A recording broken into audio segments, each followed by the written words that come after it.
সড়কে শত শত গাড়ি আটকে পড়ে চরম দুর্ভোগে পড়েছেন চলাচলকারীরা।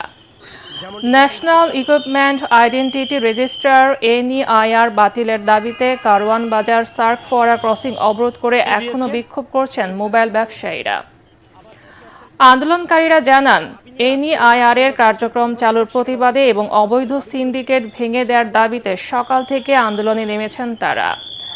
এ সময় পুলিশ মোবাইল ব্যবসায়ীদের সরিয়ে দেওয়ার চেষ্টা করে। এ সময় পুলিশের সাথে ধাওয়া পাল্টা ধাওয়ার ঘটনা ঘটে।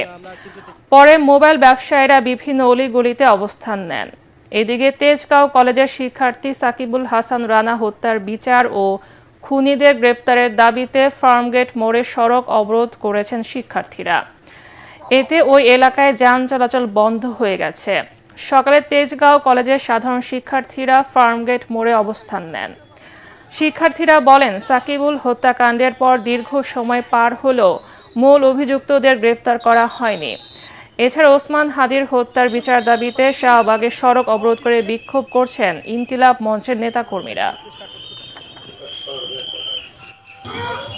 যদি কোনো কারণে আমার ব্যাংক অ্যাপস থেকে কোনো টাকা পয়সা আর্থিক ক্ষতি হয়, সেটা কি সরকার নিবে?